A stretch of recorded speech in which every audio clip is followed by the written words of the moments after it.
Hi, I'm Dave Dinkel, and I'm here with an extended 2-minute tip, a special series.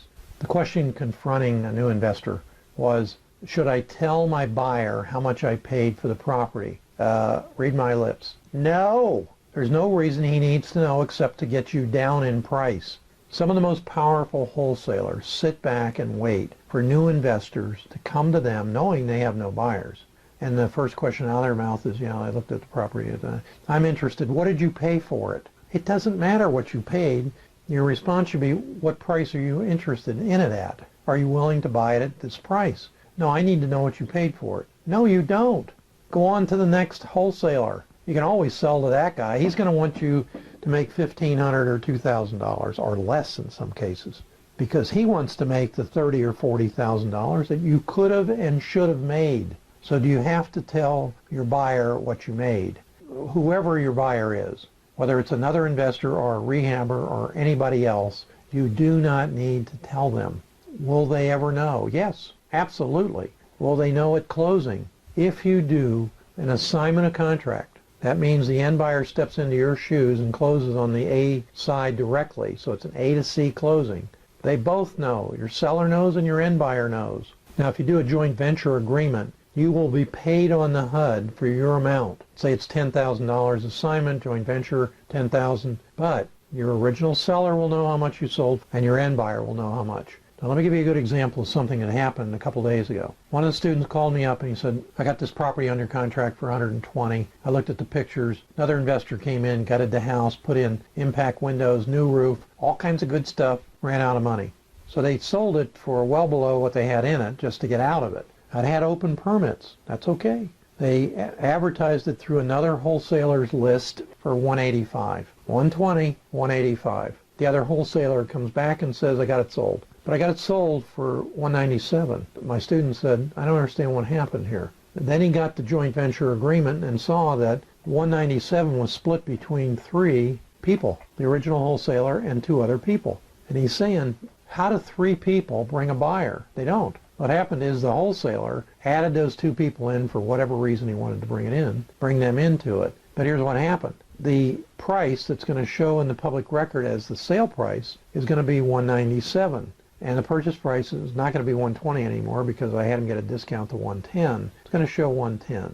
When they go to get financing, if they have an end buyer that comes in, gets conventional financing. After it's been rehabbed, conventional buyer comes in, they're going to see that it was sold for $110. Resold for $197, resold for $270, whatever the number turns out to be. All of that in a very short time period. Would it make a difference if it wasn't $197, it was $185? No, it's not going to make a difference. There's going to be a seasoning period in there, or your end buyer is going to have to come in with a chunk of change. That's one thing you need to do all the time. If you're doing rehabs and you're then talking to an end buyer, you need to pre-qualify them through your mortgage broker. Even though they say to you, I'm going to use my brother John, my high school buddy is going to do me a favor. No. Have them pre-qualify through somebody you know. Because, sometimes the pre-qualification is simply, how much do you earn? 30% of that can go towards the purchase of the property. You earn $100,000 a year. Therefore, you can afford $30,000 a year in mortgage payments. Divided by 12 months, that's your mortgage payment. So you need to pre-qualify those people who are coming in as end buyers so that you know how much of a down payment they have. Because if they have 20% down, they're a substantial buyer. If they have 50% down, they can get a loan anywhere, no matter how long you've owned it and how much you marked it up. So that's very important if you're a rehabber. But under no circumstances should you either have to tell your end buyer what you paid. Now, if you had to close on it, remember I said to you that let's say it's a short sale and you had to close on it because deed restriction, or your buyer walked away, but it was still a good deal and somebody funded it for you. It's in the public record what you paid.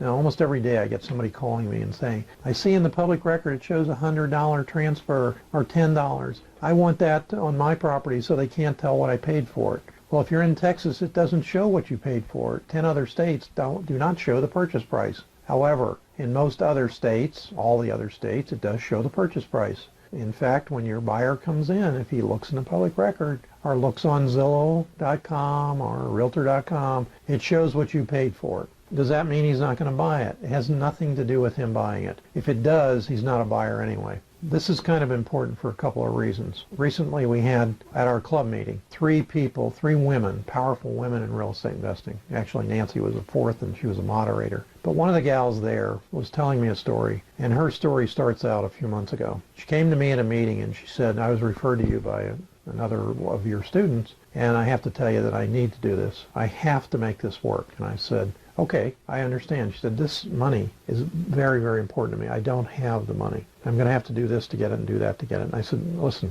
save up the money or don't do it. If you're that concerned that it won't work, don't do it. She said, I have to. I have no choices. And she broke down and cried. I said to her, this is up to you. You'll have all the materials, all the support and backup and everything you need to do it, but you have to do it. You have to do the heavy lifting, so to speak. So at the next meeting, she took the class, and at the next meeting she came up to me at the regular REIA meeting and she said to me, it's not working, and started crying. I mean, now really crying. I thought, holy crow. So I calmed her down and I said, listen, this is really important. This will work for you, but you have to do what I ask you to do to make it work. Now, she's a realtor and she has a specialty, condos. These are like kryptonite to me. I mean, they are the worst things in the world. Why? Not because you can't make money, but because of the board. I like low-hanging fruit. Condos are not low-hanging fruit. And when she said to me originally, I want to do condos, I said, maybe not, and tried strongly to discourage her from doing condos. So what happens? The next meeting, she comes up and she says, I've got one under contract. And I said, one what? She said, one condo.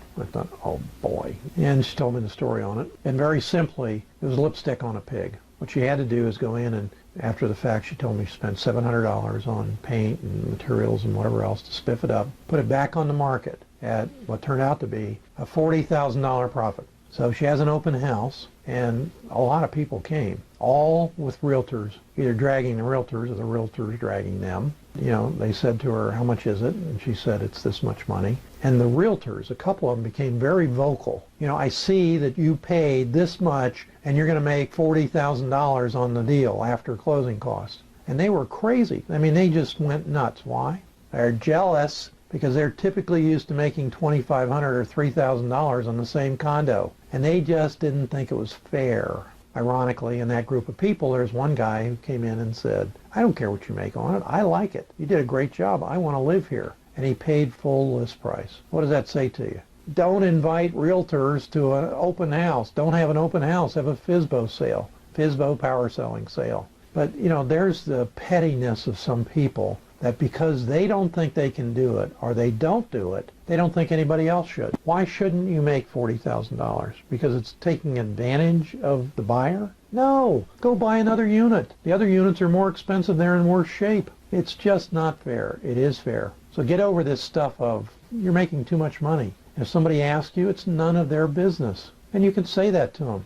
Why would you ask me that? See what they say. Because if they tell you the truth, they're going to say to you, I don't deal with pigs. I don't want people who make too much money. While in fact, they're the ones who want to make everything you're not making plus their spread. But don't be intimidated by people that have supposedly been in the business a long time, earned a lot of money. They're trying to take advantage of you. I'll look forward to seeing you in the next 2-minute tip.